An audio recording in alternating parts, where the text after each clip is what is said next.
रामदीन को खेत से लौटने में काफी रात हो गई थी। चारों तरफ घना कोहरा था, इसलिए वो हनुमान चालीसा बुदबुदाता हुआ अपने घर की ओर तेज कदमों से बढ़ रहा था।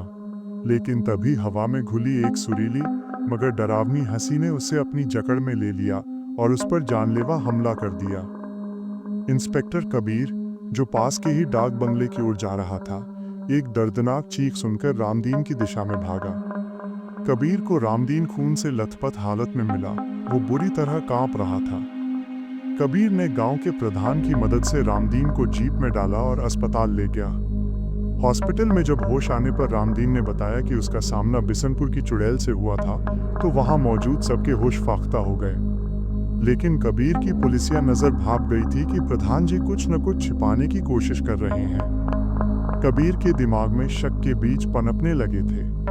ऊपर से प्रधान का बार बार उस बात को हंसी में टालना कबीर को एक गहरे षड्यंत्र का इशारा कर रहा था। डॉक्टर ने मरहम पट्टी के बाद रामदीन को घर ले जाने की इजाजत दे दी। कुछ ही देर में वे लोग रामदीन को लेकर गांव की तरफ चल दिए। प्रधान जी जीप चला रहे थे और पीछे वाली सीट पर रामदीन बेहोशी की हालत में सो रहा था। कबीर साइड मिरर में बार बार प्रधान के चेहरे के भाव पढ़ने की कोशिश कर रहा था। उसके मन में उथल पुथल मची हुई थी कि आखिर ऐसा क्या राज है जो प्रधान जानते हैं और पुलिस से छिपा रहे हैं। प्रधान को भी एहसास हो गया था कि इंस्पेक्टर कबीर उन्हें शक की निगाह से देख रहा है। चुप्पी तोड़ते हुए प्रधान बोले, क्या बात है इंस्पेक्टर साहब? कुछ कहना चाहते हैं पर शायद हिचकिचा रहे हैं। जो सवाल कबीर को अंदर ही अंदर खाए जा रहा था, उसने सीधे पूछ लिया, इस चुड़ैल का असली किस्सा क्या है प्रधान जी, जिससे बिशनपुर का बच्चा बच्चा इतना खौफ खाता है? प्रधान जी कुछ देर के लिए एकदम शांत हो गए, मानो किसी गहरी सोच में डूब गए हों, और फिर अचानक उन्होंने जोर से ब्रेक लगाया। अगले दिन रविवार था। रिया के घर के बाहर बड़े से आंगन में मोहल्ले के बच्चे आइस पाइस खेल रहे थे। रिया अपनी आंखों पर दुपट्टा बांधे उन शोर मचाते बच्चों के पीछे भाग रही थी। तभी कबीर की नजर रिया पर पड़ी। उसने आसमानी रंग का चिकनकारी कुर्ता और सफेद प्लाजो पहना हुआ था। उसकी आंखों पर पट्टी बंधी थी और खुली जुल्फें हवा में लहरा रही थीं। कबीर उसे देखकर जैसे सुध बुध खो बैठा। ऐसा लगा जैसे वो किसी पुरानी और मीठी याद में चला गया। कबीर ने रिया के हाथों को देखा, जिनमें कांच की नीली चूड़ियां थीं, जिनकी खनक कबीर के दिल की धड़कन बढ़ा रही थी। कबीर की नजरों में रिया किसी अप्सरा से कम नहीं लग रही थी। पल भर के लिए कबीर उससे अपनी पुरानी तकरार भूल गया और बस उसे देखता रह गया। उसे होश ही नहीं रहा कि वो चलते चलते खेल के मैदान के बीचों बीच आ गया है। तभी रिया किसी बच्चे को पकड़ने के लिए आगे लपकी, लेकिन वह बच्चा फुर्ती से हट गया और रिया ने अनजाने में कबीर को कसकर पकड़ लिया। ये देख बच्चे जोर जोर से तालियां बजाकर हंसने लगे। रिया ने जैसे ही आंखों से पट्टी हटाई, सामने कबीर को खड़ा देख उसके पैरों तले जमीन खिसक गई। कबीर भी हैरानी से रिया को देख रहा था। दोनों एक दूसरे के बेहद करीब थे। एक पल को लगा कि शायद पुरानी कड़वाहट मिट जाएगी कि अचानक रिया ने कबीर को जोर से धक्का दिया और चिल्लाई, तुम फिर से यहाँ आ गए, बदतमीज कहीं के, हटो मेरे रास्ते से। कबीर कुछ कहता, उससे पहले ही पीछे से आवाज आई, अरे अरे, ये क्या महाभारत छिड़ी है?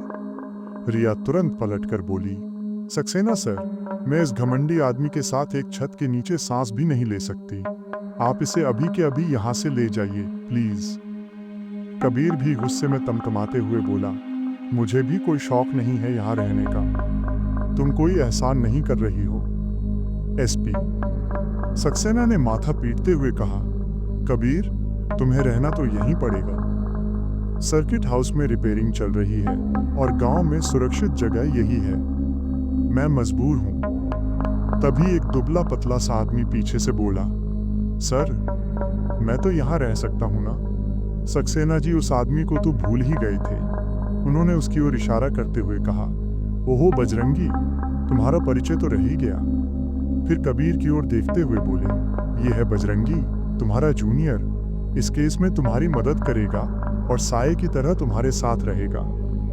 रिया फिर से झुंझलाते हुए बोली, सक्सेना सर, आप क्यों इस मुसीबत को मेरे मत्थे मढ़ रहे हैं? मुझे ये आदमी अपने घर में बिल्कुल नहीं चाहिए। कबीर की आंखों से अब चिंगारियां निकल रही थीं। वो रिया को करारा जवाब देने ही वाला था कि सक्सेना ने उसे आंखों से चुप रहने का इशारा किया और रिया की तरफ मुड़कर नरमी से बोले, रिया बेटा, समझो बात को। इस वक्त गांव की हालत ठीक नहीं है। हमें इस केस को सुलझाने के लिए यहाँ रहना ही होगा। मैं कबीर की गारंटी लेता हूँ, अगर इसने कोई भी गड़बड़ की तो मैं इसे सस्पेंड कर दूंगा। सीनियर की वार्निंग सुनकर रिया को थोड़ी तसल्ली हुई और वो पैर पटकते हुए गुस्से में घर के अंदर चली गई। जैसे ही रिया वहां से गई, कबीर ने नाराजगी में सक्सेना से कहा, सर, आपने उस पागल लड़की के यहाँ हमें क्यों फंसा दिया? एडजस्ट करो कबीर, ड्यूटी है, सक्सेना ने हंसते हुए कहा और चले गए। इधर बजरंगी अपना सामान सेट करते हुए बड़बड़ाया, ना मुझे इतना तजुर्बा है, ना ही ऐसी भूतिया जगह का तजुर्बा लेना है। उसने ये पोस्टिंग सिर्फ इसलिए ली थी ताकि वो अपने घर वालों के तानों से दूर रह सके। कबीर और बजरंगी दोनों अपने अपने हिसाब से गेस्ट रूम में बस गए। सफर की थकान थी तो थोड़ी देर बाद दोनों की आंख लग गई। जब उनकी आंख खुली तो शाम ढल चुकी थी। कबीर ने अपनी रोबदार आवाज में कहा, बजरंगी, जरा कड़क चाय और नाश्ते का इंतजाम करो। बजरंगी को हुक्म सुनना बिल्कुल पसंद नहीं था। वो खुद को किसी नवाब से कम नहीं समझता था, लेकिन कबीर के गुस्से के किस्से उसने सुन रखे थे, इसलिए वो मन मसोस कर चुपचाप चाय का इंतजाम करने चला गया। कबीर खिड़की के पास खड़ा होकर बाहर देख रहा था। अंधेरा गहराने लगा था और पूरे बिशनपुर में एक अजीब सा सन्नाटा पसर रहा था। गांव था तो बेहद खूबसूरत, पर यहाँ की हवा में एक अजीब सी सिहरन थी। रात होते ही जैसे गांव की रूह बदल जाती थी। कबीर खिड़की से बाहर घूर ही रहा था कि अचानक उसे बाहर कुछ हलचल दिखाई दी। वो चौंका और तुरंत सतर्क होकर कमरे से बाहर निकला। कबीर भागते हुए लोहे के गेट से बाहर सड़क पर आया और अंधेरे में एक दिशा में दौड़ने लगा। काफी दूर आगे कोई लाल दुपट्टा ओढ़े कोहरे को चीरते हुए तेजी से चला जा रहा था। कबीर पूरी ताकत से उसका पीछा करने लगा। अब उसे उस तेजी से जाती हुई औरत की धुंधली आकृति साफ दिखाई देने लगी थी। कबीर उस औरत का पीछा कर रहा था जिसने लाल दुपट्टा ओढ़ा हुआ था, और वो